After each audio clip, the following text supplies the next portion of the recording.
지금 우리는 어느 시대를 살고 있어요? 네, 리모트 컨트롤 시대, 원격 조종의 시대를 살아가고 있습니다.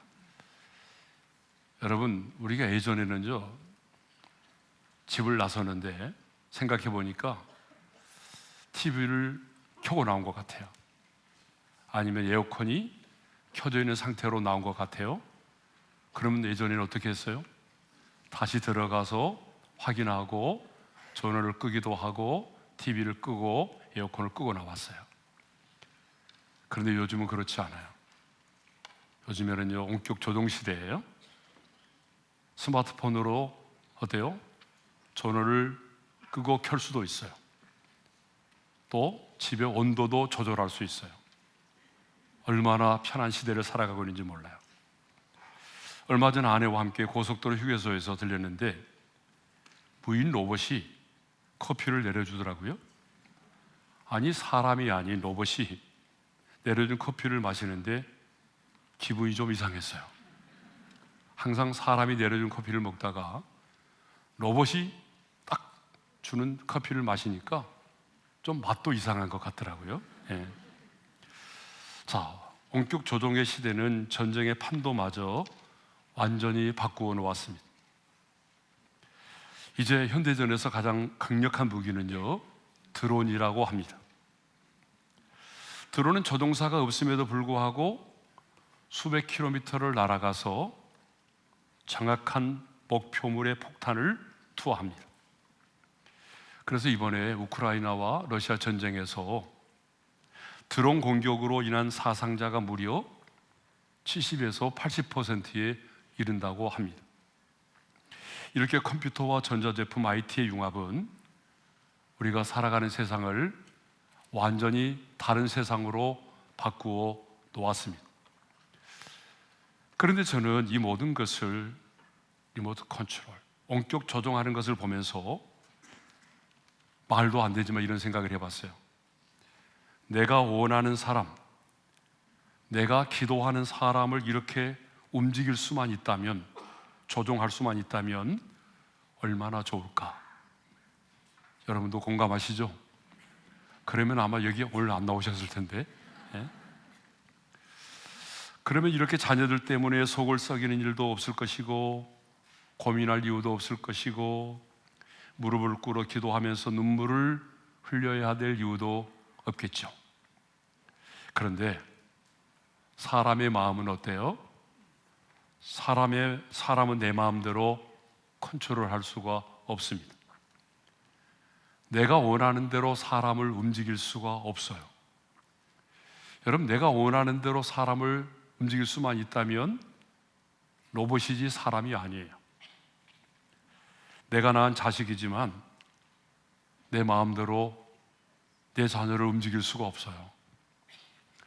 살을 맞대고 함께 살아가는 부부도, 내 아내도 남편도 내가 원하는 대로 사람을 움직일 수가 없어요. 그래서 우리는 이 세상을 살아가면서 답답함을 느낄 때가 참 많아요. 아무리 잔소리를 하고 설득을 하고 항변을 해도 변하지 않은 사람, 움직이지 않은 사람을 보게 되면 막 짜증이 나기도 하고 화가 치밀어 오르기도 합니다. 그래서 더 큰 목소리를 내거나 더 강한 방법을 찾기도 하죠. 그래도 변하지 않으면요, 급기야는 너는 내 자식이 아니야 라고 하는 극단적인 말을 하기도 하고, 우리 헤어져요, 죽어도 당신과는 못 살겠어요 라고 하는 그런 극단적인 말을 하기도 합니다.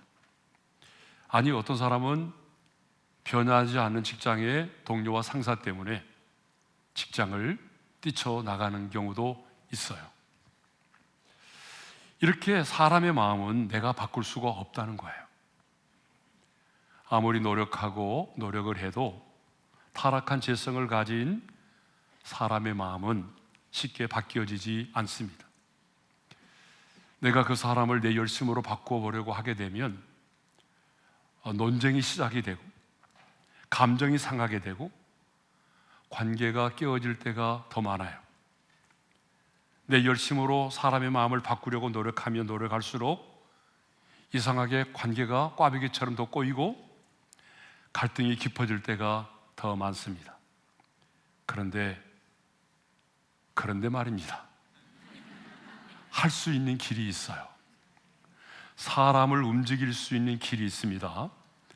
내가 마음먹은 대로는 아니지만 여러분, 사람을 변화시키고 사람을 움직일 수 있는 길이 있단 말입니다.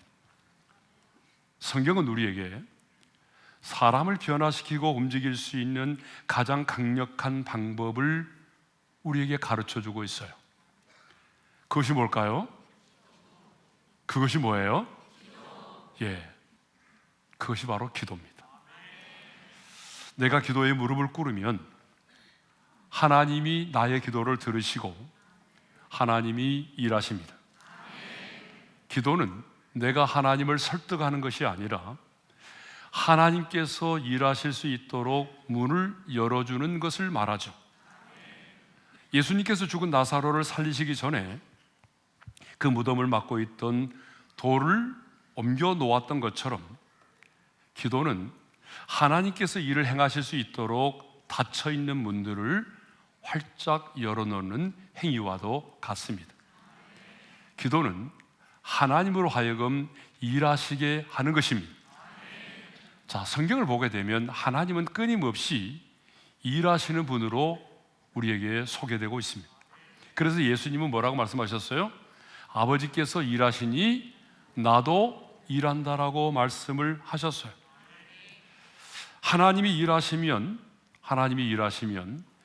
아무리 고집이 센 사람도 움직일 수밖에 없어요. 하나님의 손이 만지시면 아무리 강팍한 사람이라 할지라도 변할 수밖에 없는 것입니다. 그런데 하나님은 언제나 기도를 통해서 일을 행하십니다.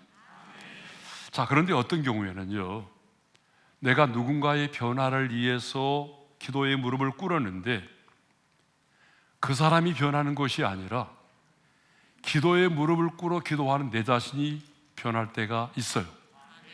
여러분, 그런 경험이 있는 분은 아멘 해보세요.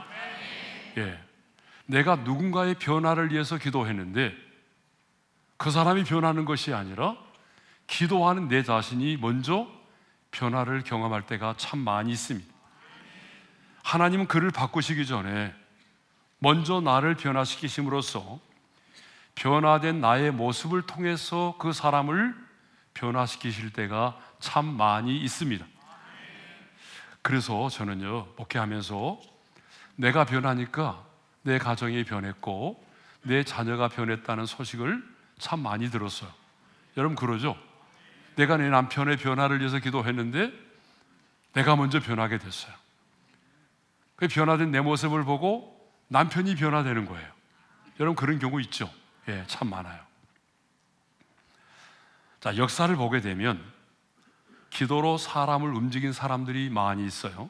대표적인 사람이 5만 번 이상의 기도의 응답을 받았다라고 알려진 조지 밀러입니다. 여러분, 조지 밀러는요, 하나님은 고아의 아버지시다라고 하는 이 말씀을 붙잡고 고아원을 시작을 했던 사람이죠. 하지만 평생 1만 명이 넘는 고아들을 섬길 때에 한 번도 사람들에게 찾아가서 구걸을 한 적이 없다는 거예요. 대신 하나님 앞에 무릎을 꿇어 기도했어요. 하나님은 이 조지 밀러의 기도를 들으셨고 적절한 때에 필요한 사람들을 움직이시고 적절한 때에 사람들을 보내셔서 그 많은 고아들을 한 번도 굶기지 않도록 해주셨다는 거예요. 자, 우리가 잘 아는 것처럼 예를 들어보게 되면 어느 날 아침에 영국 브리스톨의 고아원에는요, 수백 명의 아이들이 먹을 빵과 우유가 하나도 없었어요. 주방 책임자는 밀러에게 다가와서 이렇게 말합니다. 아이들에게 줄 음식이 전혀 없어요. 그때 밀러는요, 당황하지 않고 그 아이들을 식당으로 다 모이게 했어요. 그리고 빈 그릇만 놓여있는 식탁 앞에 앉아서 평소와 다름이 없이 감사의 기도를 먼저 드렸어요. 하나님, 오늘 우리에게 주실 일용할 양식에 대하여 미리 감사드립니다. 기도가 끝나자마자 고아원 문을 두드리는 소리가 들렸어요. 문을 열자 동네 제빵사가 서 있었어요. 그리고 그는 이렇게 말을 했어요. 밀러 선생님, 어젯밤에 이상하게도 잠이 오지 않았습니다. 마음속에 계속 고아들에게 빵을 구워야 한다는 생각이 들어서 새벽 2시에 일어나 빵을 구웠습니다. 이 빵을 아이들에게 나눠주세요. 그가 가져온 것은 아이들이 전원이 먹고도 남을 만큼의 신선한 빵이었습니다. 그 빵을 식탁에 올려놓자 또다시 문을 두드리는 소리가 들렸어요. 이번에는요, 우유 배달부 아저씨였어요. 우유를 배달하는 수레가 고아원 앞에서 바퀴가 빠져 고장이 났습니다. 우유가 상하기 전에 아이들에게 나눠주고 싶습니다. 그날 아침 아이들은요, 빵과 우유로 충분한 식사를 하게 됐어요. 조지 밀러는 이렇게 한 번도 구걸하지 않았어요. 그는 기도했을 뿐입니다. 하나님이 사람을 움직이신 거예요. 네. 자, 두 번째 사람은 성모니카인데, 성모니카는 서양의 철학과 신학의 기초를 닦은 성 어거스틴의 어머니죠. 자, 우리가 잘 아는 것처럼 어거스틴은 젊은 시절에 방탕한 생활을 하고 이단에 빠지기까지도 했습니다. 그래서 어머니의 가슴을 참 아프게 했던 사람이에요. 그렇지만 그의 어머니 모니카는 아들을 꾸짖거나 논쟁하기보다는 30년 가까이 이 아들의 변화를 위해서 눈물로 기도를 했어요. 그랬더니 완고했던 아들의 마음이 점점 녹아지기 시작을 했어요. 결국 그는 어머니의 기도를 통해서 회심을 하게 되었고 성자가 되었고 기독교 역사상에 가장 영향력 있는 인물이 되었던 것입니다.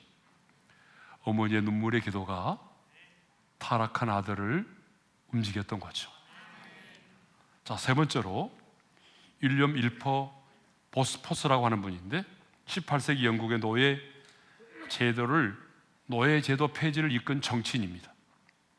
당시 노예 제도는 영국의 핵심 경제 기반이었기 때문에 이를 반대하는 것은 거의 불가능했던 일이에요. 하지만 그는 매일 새벽 기도로 하루를 시작하면서 동료 의원들과 함께 기도 모임을 가졌습니다.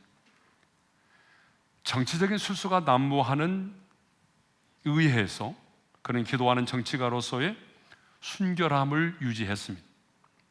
그의 끈질긴 기도는 이기주의에 빠져있던 영국의 의원들의 양심을 두드리기 시작을 했습니다. 결국 20년이 넘는 사투 끝에 노예 무역 폐지 법안을 통과시켰습니다.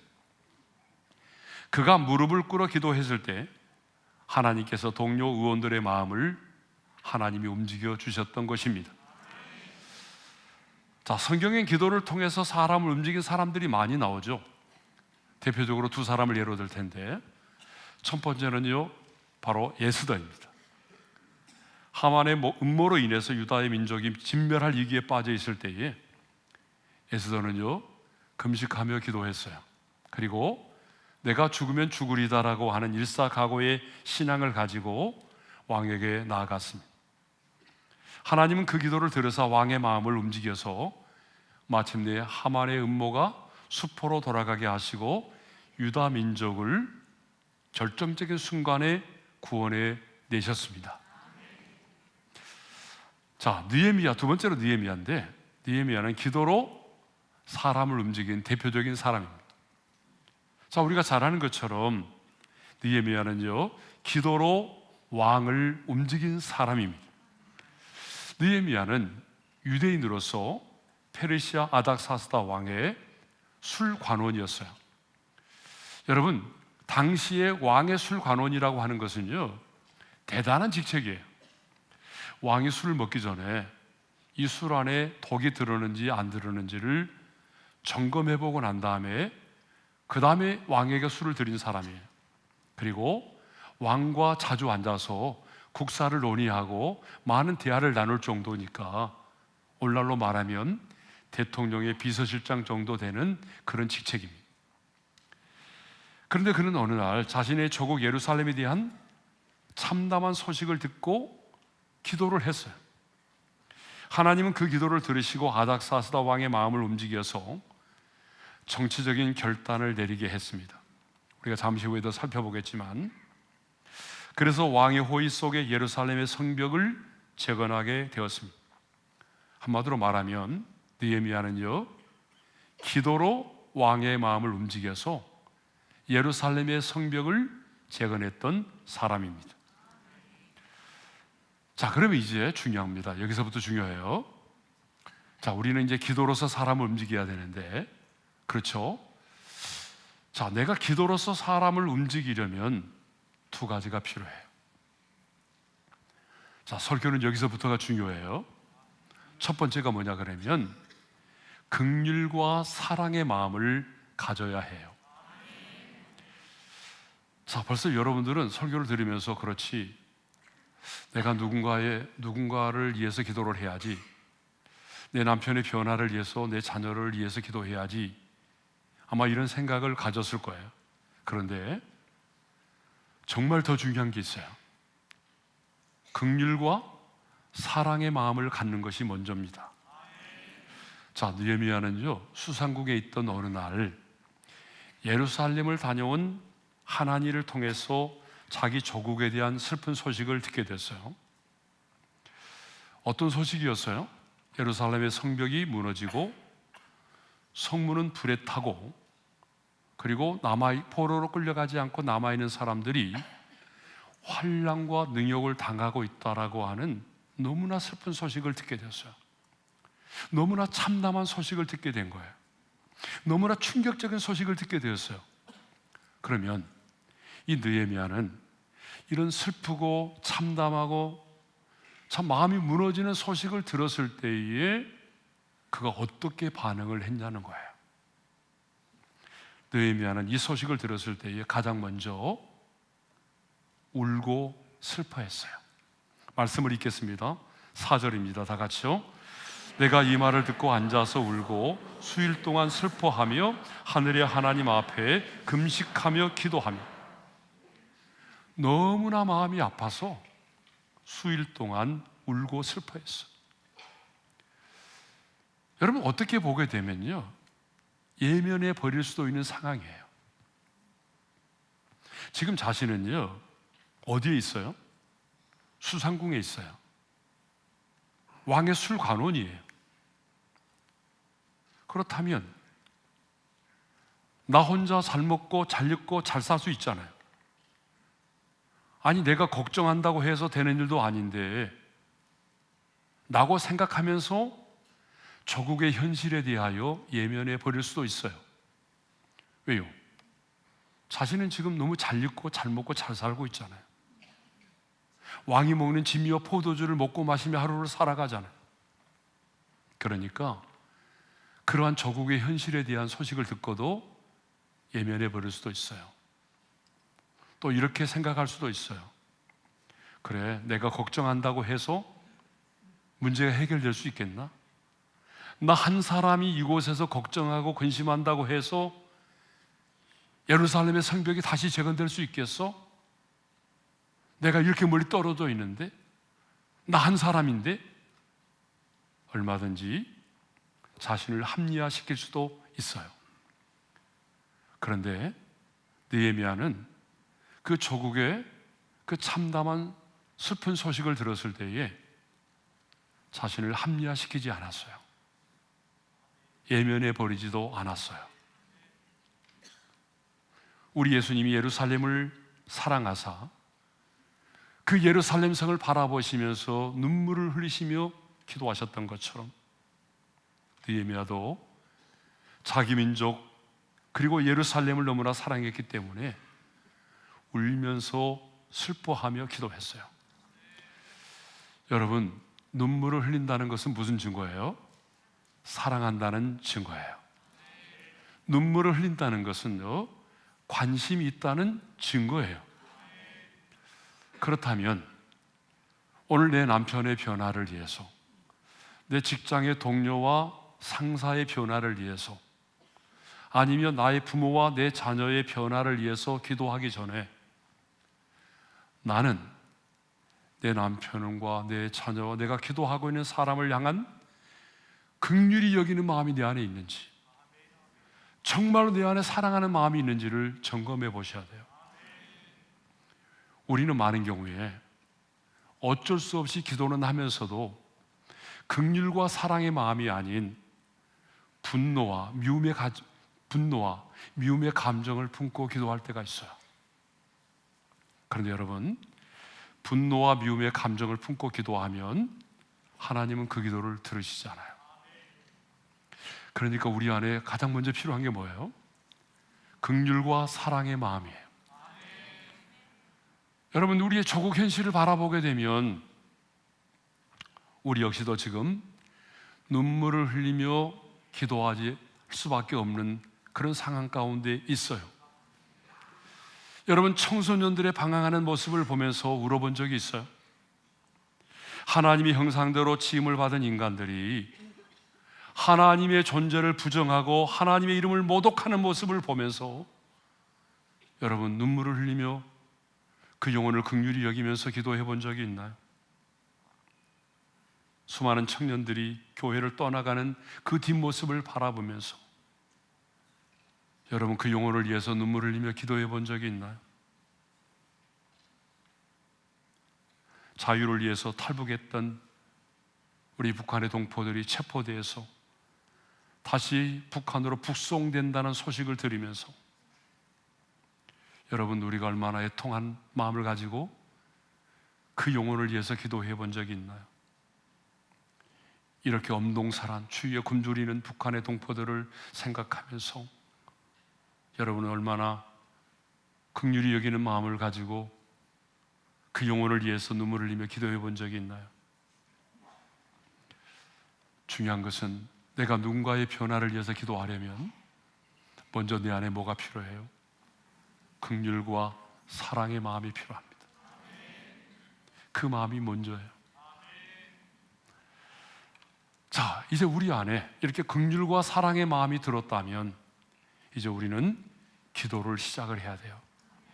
느헤미야는 예루살렘 성을 바라보면서 눈물을 흘리는 것으로 끝나지 않았습니다. 자, 4절 말씀 다시 한번 읽겠어요. 시작. 내가 이 말을 듣고 앉아서 울고 수일 동안 슬퍼하며 하늘의 하나님 앞에 금식하며 기도하여. 울고만 있지 않았어요. 금식하며 기도했습니다. 여러분, 우리도 울어야 돼요. 그런데 슬퍼해야 됩니다. 그러나 운다고 해서 문제가 해결되는 것은 아닙니다. 만일 느헤미야가 여러분 울기만 하고 슬퍼하기만 했다고 한다면 예루살렘의 성벽은 재건되지 않았을 거예요. 아무런 역사도 일어나지 않았을 것입니다. 오늘 많은 사람들이 웁니다. 서러워서 울어요. 자녀 때문에 속상해서 울어요. 남편의 말 한마디에 서러워서 속상해서 울어요. 시어머니 때문에 울고 자녀 때문에 울고 직장의 동료와 상사 때문에 울어요. 그런데 여러분, 운다고 문제가 해결되는 건 아니에요. 여러분, 운다고 해서 문제가 해결됩니까? 여러분, 운다고 해서 문제가 해결되는 법은 없어요. 느헤미야는 울고만 있지 않았습니다. 그는요, 금식하며 기도했어요. 많은 사람들이 기도는 시간의 낭비라고 생각하고 또 어떤 사람들은 기도는 종교적인 행위라고 말하죠.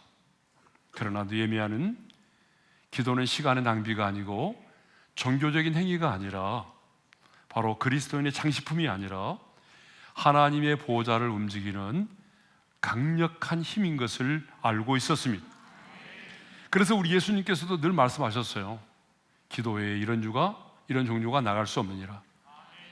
할 수 있거든요. 무슨 말이냐? 다 같이요. 믿는 자에게는 능치 못할 일이 없느니라. 여러분, 아멘이죠? 예. 자, 많은 사람들이 기도의 이력을 알고 있고 기도의 필요성을 알고 있어요. 근데 문제는 뭐냐 그러면 기도를 시작하지 않는다는 거예요. 여러분, 적어도 하나님의 사람이라면 그렇지, 기도해야지. 그런데 기도의 이력도 어느 정도 알고 있고 기도의 필요성도 알고 있어요. 근데 문제는 뭐예요? 기도의 무릎을 꿇지 않는다는 거죠. 기도를 시작하지 않아요. 근데 느헤미야는요, 기도의 능력을 알고 있는 것으로 끝나는 것이 아니라 기도의 무릎을 꿇었어요. 기도를 시작했어요. 사실 무너진 예루살렘의 성벽을 재건하는 일은요, 자신의 혼자의 힘으로 이루어질 수가 없어요. 왕의 도움이 없이는요 불가능해요. 그런데 느헤미야는 곧바로 왕에게 달려가서 도와달라고 말하지 않았어요. 그는 먼저 기도를 시작했어요. 아닥사스다 왕에게 달려가서 예루살렘의 성벽을 재건하게 해주세요라고 말하지 않았다고요. 사람을 찾아가기 전에 먼저 하나님 앞에 무릎을 꿇어 기도했습니다. 그러면 어떤 기도를 드렸느냐? 첫째로 회개의 기도를 드렸어요. 나와 내 아버지의 집이 범죄하여, 자신이 꼭 범죄한 것처럼 나와 내 아버지의 집이 범죄했노라고 그렇게 회개의 기도를 드렸습니다. 자신이 죄를 지은 것처럼 회개했어요. 두 번째로는 헌신과 결단의 기도를 드렸어요. 자신을 하나님께 드리는 헌신과 결단의 기도를 드렸단 말이에요. 자, 11절 보니까 오늘 종이 형통하여 이 사람 앞에서 은혜를 입게 하소서. 오늘 종이 형통하게 해달라고 말을 해요. 이 말은 무슨 말이냐면 내가 잘되게 해달라는 의미보다는 하나님 정말 필요하다면 내가 이 거룩한 일에, 예루살렘을 성벽하는 일에 내가 쓰임받고 싶습니다. 하나님 나를 형통하게 해주십시오. 잘 먹고 잘 살겠다는 게 아니에요. 예루살렘의 성벽을 재건하는 일에 하나님 나를 사용해 주십시오, 그 얘기입니다. 하나님의 사람은요 아무리 급해도 기도가 먼저입니다. 따라서 하겠습니다.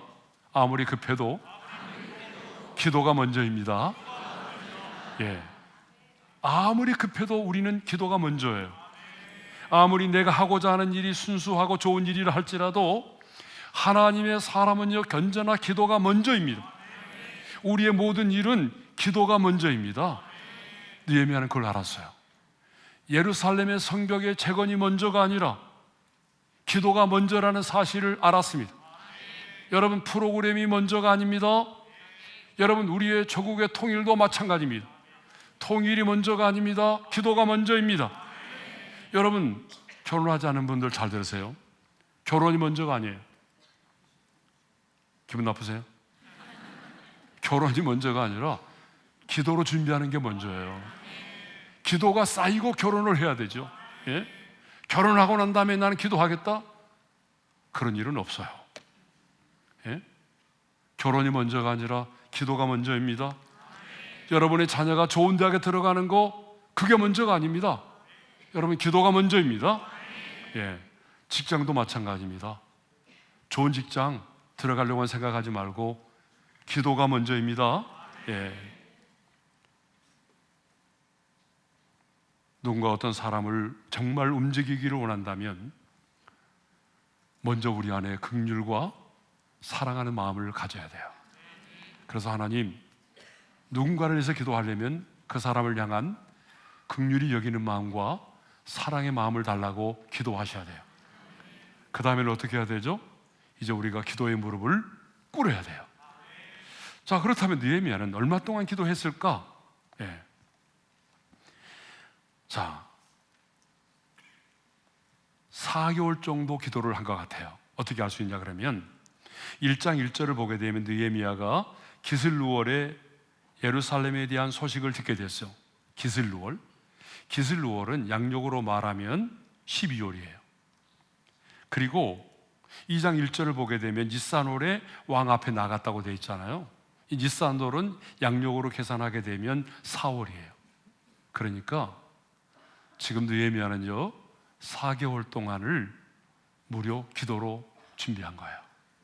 4개월 동안 금식도 하고 4개월 동안 계속 하지 않았겠죠? 금식도 하고 슬퍼하고 회개하고 기도했어요. 그런데 중요한 것은 여러분, 기도의 응답에는 뭐가 있어요? 하나님의 시간이 있다는 거예요. 그러므로 우리는 아무리 조급하고 다급해도 하나님의 때, 하나님의 시간을 기다려야 합니다. 그런데 우리의 지난 날을 돌이켜보게 되면 여러분, 하나님의 때를 기다리지 못하고 성급하고 조급하게 행동할 때가 참 많아요. 그래서 실패할 때가 많잖아요. 그러므로 하나님을 우리의 시간에 맞추려고 하지 말고 하나님의 시간에 내 자신을 맞출 수 있기를 바라요. 자, 여러분, 말씀 앞에 순종하는 것은 언제나 즉시입니다. 순종은 즉시예요. 왜냐하면 지나고 나면 사탄이 틈을 타서 못해요. 그러니까 하나님의 말씀 앞에 순종할 때는 즉시로 해야 되지만 기도하면서 하나님의 때를 기다리는 것은요, 결코 조급하게 행동해서는 안 됩니다. 기도하는 사람은요, 기다리는 것을 배워야 돼요. 자, 어떤 기도를 했느냐? 세 번째로는 은혜를 잊게 해달라고 기도했어요. 자, 11절 하반절의 말씀을 읽겠어요. 시작. 오늘 종이 형통하여 이 사람 앞에서 은혜를 잊게 하옵소서. 따라서 하겠습니다. 이 사람 앞에서 은혜를 잊게 하옵소서. 자, 여기서 이 사람이 누구예요? 아닥사스다 왕을 말해요. 이 아닥사스다 왕 앞에서 은혜를 잊게 해달라고 말해요. 이 말은 무슨 말인가 하면, 하나님, 이 아닥사스다 왕의 마음을 하나님이 움직여 달라는 거예요. 하나님께서 내가 섬기고 있는 이 아닥사스다 왕의 마음을 하나님이 변화시켜 주시고 하나님이 이 왕의 마음을 움직여 달라는 거예요. 이게 바로 은혜를 잊게 해달라는 말이거든요. 자, 그래서 마침내 느헤미야의 기도가 응답을 받습니다. 어떻게 응답을 받느냐? 드디어 왕 앞에 서게 됐어요. 자, 2장 1절의 말씀을 읽겠어요. 시작. 아닥사스다 왕 제20년 일산월에 내가 그 포도주를 왕에게 드렸는데 이전에는 내가 왕 앞에 수심이 없었도다. 이전에는 왕 앞에 수심이 없었다고 말을 해요. 그러니까 그가 기도하면서도 한 번도 왕 앞에서 티를 내지 않았다는 것을 알 수가 있어요. 4개월 동안에 금식하며 기도하면서 왕 앞에서 티를 내지 않았어요. 항상 밝은 모습으로 대했어요. 금식하며 기도한다고 해서 업무를 태만히 한 적이 없어요. 여러분, 우리가 기도 생활을 한다고 하면서 업무를 태만히 본다든지 기도 생활을 한다는 이유로 가정을 등한히 하면은 안 되는 거예요. 가끔 그런 분들 있잖아요. 기도가 먼저야. 그래서 직장 생활에서 하는 일도 대충 해버리고 가정도 등한히 하고 그런 경우가 있는데 여러분, 그건 잘못된 거예요. 자, 인터넷을 쳐보니까요, 이런 게 있어요. 왜 회사의 동료들이 예수 믿는 사람들을 싫어하는가? 여러분, 직장의 동료들이 예수 믿는 사람을 싫어한대요. 여러분들을 싫어한대요. 그 이유가 뭐냐면 첫 번째 이유가 이거더라고요. 야근하는데 예배를 드려야 한다면서 나 예배 드리러 가니까 내일 좀 대신해줘. 야근을 하고 있는데 자기 혼자만 예배 드리러 간다고 먼저 나가버린다는 거예요. 여러분, 이것은 잘못된 겁니다. 이거는 다른 사람에게 복음의 문을 막는 거예요. 그러니까 여러분, 절대로 그래서는 안 됩니다. 오늘 다른 사람 야근시키고 이거 오신 분들 있으면 회개하세요. 예, 절대로 그렇게 해서는 안 돼요. 느헤미야는 그랬어요. 자기의 주어진 일에 최선을 다했습니다. 티를 내지도 않았어요. 예? 자, 그랬더니 2절에 보니까 이런 일이 벌어지네요. 2절의 말씀을 읽겠어요. 다 같이요. 왕이 내게 이르시되 네가 병이 없거늘 어찌하여 얼굴에 수심이 있느냐? 이는 필연 내 마음에 근심이 있으려다 하더라. 그때 내가 크게 두려워하여. 그런데 왕이 알아봤어요. 네가 병이 없는 걸 내가 알고 있는데 너 얼굴에 수심이 가득하네. 네 마음에 근심이 있는 거 아니야? 이 말을 듣고 느헤미야는요, 두려웠어요. 여러분, 왜 두려운지 아세요? 그 당시에는요, 왕 앞에서 이렇게 우울한 모습, 불안한 모습을 보이게 되면은, 슬퍼한 모습을 보이게 되면은요, 불길하다는 이유로 추방을 당하거나 심지어는요, 왕의 기분에 따라서 사형도 당할 수도 있어요. 그러니까 언제나 밝은 모습으로 왕을 대해야 되는데, 왕이 지금 수심이 있는 것을 보고 물어본 거예요. 자, 그러니까 느헤미야는 하나님께서 왕의 마음을 움직여 주실 것을 믿으면서 침착하게 자신의 심정을 이렇게 말하죠. 자, 3절입니다. 읽겠어요. 시작. 왕께 대답하되 왕은 만세수를 하옵소서. 내 조상들의 묘실이 있는 성읍이 이제까지 황폐하고 성문이 불탔사오니 내가 어찌 얼굴에 수심이 없사오리까? 그러니까 왕이 이런 질문을 하는 것도 하나님이 간섭하셨기 때문이라고 생각을 했어요. 왕이 나에게 왜 이런 질문을 하지? 그래서 자기가 말하죠. 내 조상들의 묘가 있는 성읍이 황폐하게 대해서 슬퍼하고 있다고 말하자 왕은 너무나 뜻밖의 이런 질문을 하게 됩니다. 네가 무엇을 원하느냐? 4절입니다. 읽겠습니다. 다 같이요. 왕이 내게 이르시되 그러면 네가 무엇을 원하느냐 하시기로 내가 곧 하늘의 하나님께 묵도하고. 느헤미야는 이 순간을 위하여 기도해 왔던 거예요. 하나님이 주신 기회의 순간이 다가온 거예요. 느헤미야는 기도하면서 이 날을 얼마나 손꼽아 기다려 왔는지 몰라요. 그러나 그는 곧바로 자기의 소원을 아뢰지 않았습니다. 네가 원하는 것이 무엇이냐? 이렇게 왕이 물어봤을 때 느헤미야는 어떻게 반응했을까요? 하늘의 하나님께 묵도했어요. 저는 이 말씀을 묵상할 때 제일 마음에 와닿는 것 같아요. 하늘의 하나님께 묵도했다는 것. 어떤 하나님이에요? 하늘의 하나님. 하늘의 하나님은 어떤 분이죠? 하늘의 하나님은요, 이대하시고 크신 하나님이에요. 지금 내 앞에 서 있는, 내가 모시고 있는 내 왕보다 크신 하나님이에요. 그러니까 자기가 지금 왕 앞에 서 있는데 내가 모시고 있는 이 왕보다 크신 하나님, 이대하시고 전능하신 그 하나님, 왕을 묵상하는 것이 아니라 내가 기도하고 있는 나의 하나님, 전능하신 하나님, 이대하신 하나님, 그 하나님을 묵도했어요. 묵상했어요. 그리고 묵상한 게 아니라 묵도했다고 그랬잖아요. 속으로 기도했다는 거예요. 그 앞에서 통성 기도하지 않았어요. 네 소원이 무엇이냐? 그때에 너무 감격해가지고 주여! 하면서 주여 삼창을 한다든지, 그 자리에서 막 제가 고향에 돌아가서 무너진 예루살렘 성은 충건하기를 원합니다.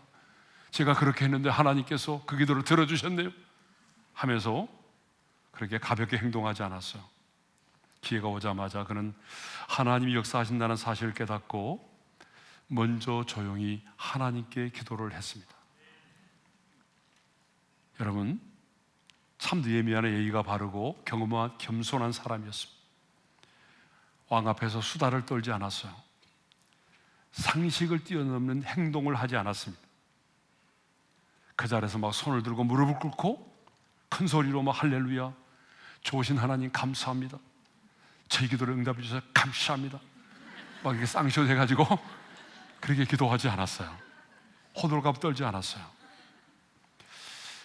만일 느헤미야가 네 소원이 무엇이냐라고 말했을 때 막 이렇게 막 주여 삼창하고 호들갑 떨고 그렇게 했다고 한다면 아마 죽었을지도 몰라요.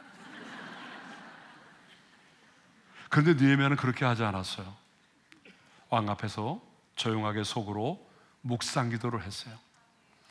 굉장히 지혜롭게 처신했어요. 이미 내가 왕에게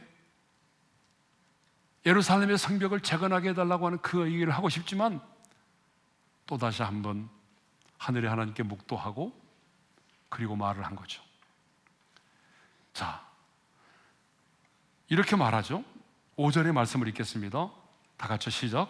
왕에게 아뢰되 왕이 만일 좋게 여기시고 종이 왕의 목전에서 은혜를 얻어 싸우면 나를 유다 땅 나의 조상들의 묘실이 있는 성읍에 보내어 그 성을 건축하게 하옵소서 하였노. 예. 얼마나 지혜롭습니까? 얼마나 지혜로워요. 예?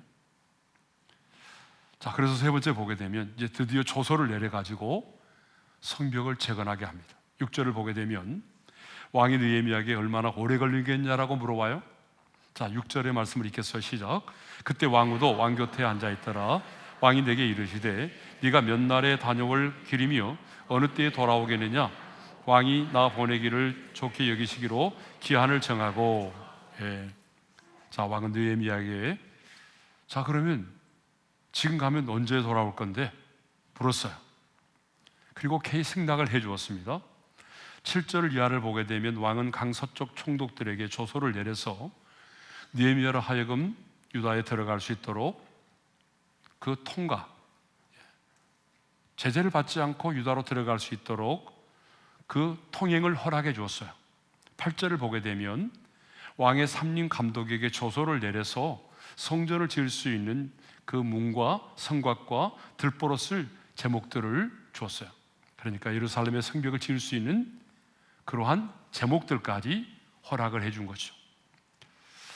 자, 그런데 더 놀라운 일이 있어요. 그런데 느헤미야는 이 모든 것들이, 이 응답이 하나님의 선한 손이 나를 도우심으로 왕이 허락을 했다라고 믿었다는 거예요. 자, 8절 하반절의 말씀이 아주 중요합니다. 다 같이요. 내 하나님의 선한 손이 나를 도우심으로 왕이 허락하고, 운이 좋아서라고 말하지 않았어요. 아, 그래 내가 참 운이 좋았어 이렇게 말하지 않았어요. 내 하나님의 선한 손이 나를 도우심으로 하나님의 손길이 역사했기 때문에 왕이 이렇게 허락을 했다는 거예요. 왕이 내 말에 뭐 감동을 받아서 움직인 것이 아니라 내가 드린 기도를 하나님이 들으셨고 하나님이 역사해 주셨기 때문에 지금 그 왕이 예루살렘의 성벽을 재건하도록 허락을 했다는 거예요. 누가 역사하셨다는 거예요? 하나님이 하셨다는 거예요. 그렇습니다. 이 모든 일은 하나님께서 왕의 마음을 움직여 주신 것입니다. 느헤미야는 하나님께서 왕의 마음을 움직여 주시도록 기도했습니다. 하나님은 그 기도를 들으시고 왕의 마음을 움직여 주셨던 것입니다. 여러분, 하나님은 언제나 사람을 통해서 일하십니다. 그런데 내가 기도하면 하나님이 그 사람을 통하여 일을 행하시는 것입니다. 이 사실도 분명히 해주는 게 있어요. 에스라 4장 1절을 보게 되면 원래 아닥사스다 왕은요, 예루살렘의 성벽이 재건되는 것을 굉장히 못마땅하게 생각하고 있었던 사람이에요. 예루살렘의 성벽이 재건되는 것을 못마땅히 생각했던 사람이거든요. 그런데 그럼에도 불구하고 하나님께서 이 왕의 마음을 움직이신 거예요. 하나님께서 왕의 마음에 감동과 감화를 주신 거예요. 그래서 왕이 허락을 한 것입니다. 성전의 재건을 건축할, 성전 재건만이 아니라 성전 재건에 필요한 모든 물적 자원까지 공급해 주었습니다. 그래서요, 무려 52일 만에 예루살렘의 성벽이 재건됐습니다. 52일 만에. 근데 제가 예전에 영상 보여준 그 인도의 갈보리 템플 사원 있잖아요. 제가 작년에 금요 기도회 인도라고 간 교회 말이죠. 그 교회는 18,000명이 들어가는 예배당을 느헤미야 성벽처럼 52일 만에 지었어요. 여러분 다 그때 영상 보셨잖아요, 그죠? 첫날에 땅을 파는 것부터 시작해가지고 마지막에 입당 예배 드릴 때까지 하루하루를 영상으로 다 찍었는데 52일 만에 이 느헤미야 프로젝트처럼 18,000명이 들어가는 예배당을 지었어요. 제가 지난번에 거기 가서 예배를 드렸다고요. 예. 자, 하나님의 사람들은요, 언제나 기도를 통하여 사람을 움직여야 합니다. 중국에서 성공적인 선교를 했던 허드슨 테일러에게 어느 날 어떤 사람이 찾아와서 다음과 같은 질문을 했다고 합니다. 선교사님, 선교사님이 선교 사역에서 그렇게 성공하실 수 있었던 비결이 무엇입니까? 그러자 선교사님이 이런 유명한 말을 했어요. 저는 오직 기도로 사람을 움직였을 뿐입니다. 우리 한번 같이 읽어볼까요? 시작. 오직 기도로 사람을 움직였을 뿐입니다. 그 뜻이 무엇인지 다시 물었어요. 그러자 그 테일러는 다시 말하기를 이렇게 말을 했어요. 우리 한번 같이 읽어볼까요? 시작. 저는 하나님으로 하여금 사람을 움직이시도록 하였습니다. 당신도 당신의 힘으로 사람을 움직이려고 하지 말고 하나님으로 하여금 사람들을 움직이도록 하십시오. 여러분 아멘이죠? 예, 그렇습니다. 여러분도 여러분의 힘으로 여러분의 남편을 움직이려고 하지 마세요. 하나님께서 여러분의 기도를 들으시고 하나님이 여러분의 남편을 만지시고 변화시킬 수 있도록 하십시오. 내가 낳은 자녀지만 내 마음대로 안 돼요.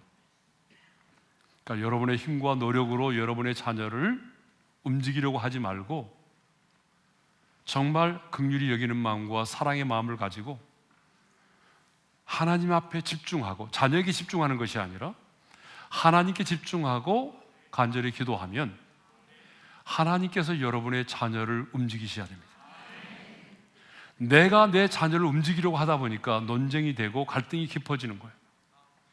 그러니까 여러분의 자녀에게 집중하는 것이 아니라 여러분 하나님께 집중하고 정말 내가 하나님 앞에 기도하게 되면 하나님이 내 기도를 들으시고 하나님이 내 자녀를 변화시키시고 하나님이 내 남편을 변화시키시고 내가 기도하고 있는 사람의 마음을 하나님께서 움직이실 겁니다.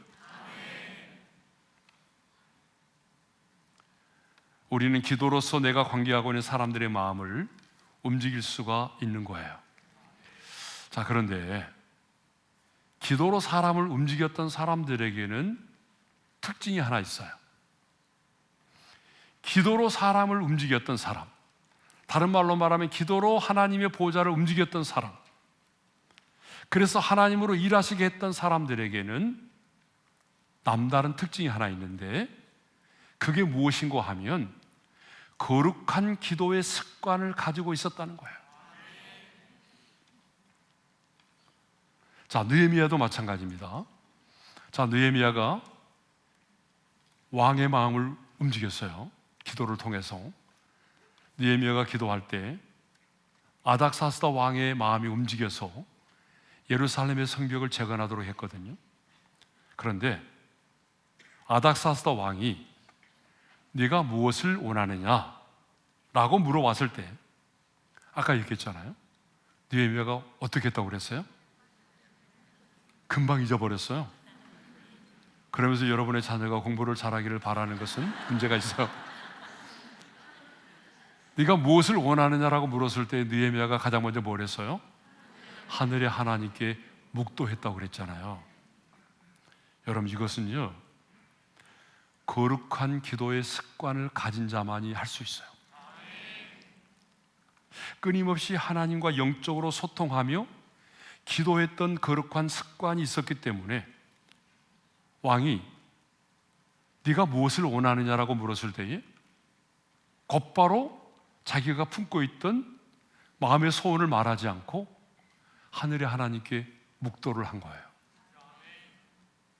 이것은요 끊임없이 영적으로 하나님과 교제했던, 누군가 얘기하면서도 마음속으로는 하나님과 영적으로 교제했던 그런 거룩한 기도의 습관을 가진 사람만이 할 수 있어요. 이런 기도의 습관이 없는 사람이 갑자기 이런 일을 한다? 이런 사람은 없습니다. 누구도. 예? 또 예루살렘의 성벽이 허물어지고 동포들이 능욕을 당한다는 소식을 들었을 때에 그가 가장 먼저 했던 게 뭐라고 그랬어요? 앉아서 수일 동안 울면서 금식하면서 기도했다고 그랬죠. 여러분, 이것도 마찬가지예요. 예? 기도가 습관이 있었기 때문에 가능했던 거예요. 많은 사람들은요 이런 슬픈 소식, 안타까운 소식을 들으면 뭐부터 먼저 해요? 걱정부터 먼저 하죠. 여러분 다 고개 끄덕이잖아요. 여러분 기도를 먼저 하는 것이 아니라 먼저 우리는 염려와 걱정을 먼저 하고, 또 아니면 사람을 찾아가서 하소연부터 먼저 하고, 안 되면 마지막에 기도나 해볼까? 그리고 기도하는 거잖아요. 너무 찔림을 받았나요? 그게 우리 모습이잖아요. 우리는 이런 어떤 슬픈 소식, 안타까운 소식을 들으면 먼저 염려하고 걱정하고, 누구를 찾아가서 얘기해볼까? 사람을 찾아가서 하소연해보고, 그래도 안 되면 교회 가서 기도나 해볼까? 이렇게 기도한다고. 그런데 느헤미야는 그러지 않았어요. 그 참담한 소식, 마음이 무너지는 소식, 슬픈 소식을 들었을 때에 가장 먼저 그 자리에 앉아서 수일 동안 금식하며 기도했어요. 이거 왜 그랬을까요? 기도가 습관이 되었기 때문에. 기도가 습관이 되었기 때문에 위기의 상황, 절망적인 상황 속에서도 기도의 무릎을 꿇었던 거예요. 예? 여러분, 다니엘도 마찬가지예요. 다니엘도 기도의 거룩한 습관을 가지고 있었습니다. 자, 다니엘서 6장 10절, 우리가 너무나도 잘 아는 말씀인데 우리 읽겠습니다. 시작. 다니엘이 이 소서에 왕의 도장이 찍힌 것을 알고도 자기 집에 돌아가서는 입방에 올라가 예루살렘으로 향한 창문을 열고 전에 하던 대로 하루에 3번씩 무릎을 꿇고 기도하며 그의 하나님께 감사하였더라. 따라서 하겠습니다. 전에 하던 대로. 전에 하던 대로라고 하는 게 뭐예요? 습관을 말하는 거예요. 그러니까 다니엘은요, 언제나 하루에 3번씩 전에 하던 대로 예루살렘을 향한 창문을 열고 하나님께 감사의 기도를 드렸던 거룩한 그런 기도와 감사의 습관이 있었어요. 예?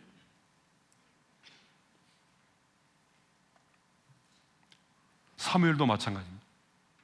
여러분, 사무엘도 자 우리 사무엘상 12장 23절의 말씀을 읽겠습니다. 다 같이요.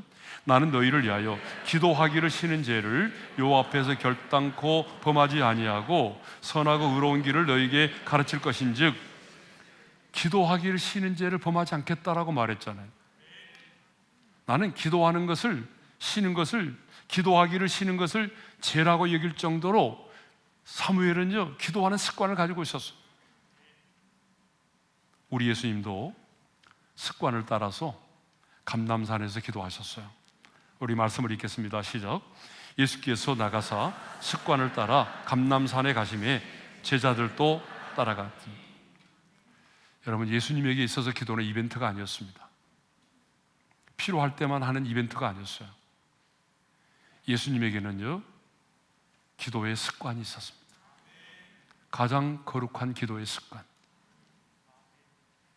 그래서 우리에게도 정말 이 기도의 습관이 필요해.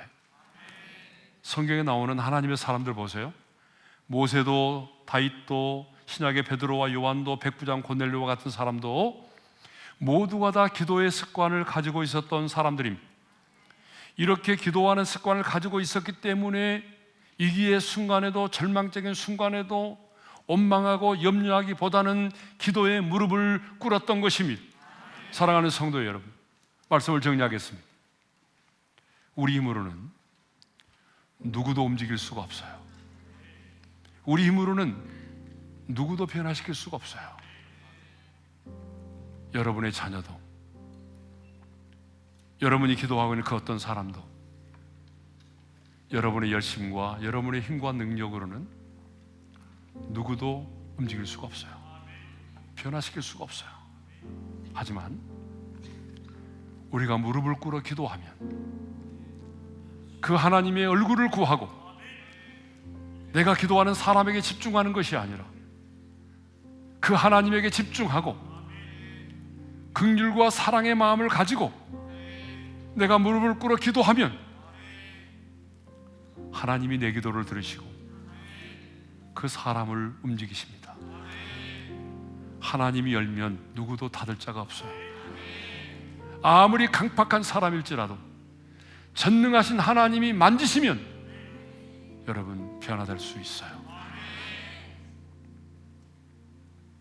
그런데 누가 기도한다고요?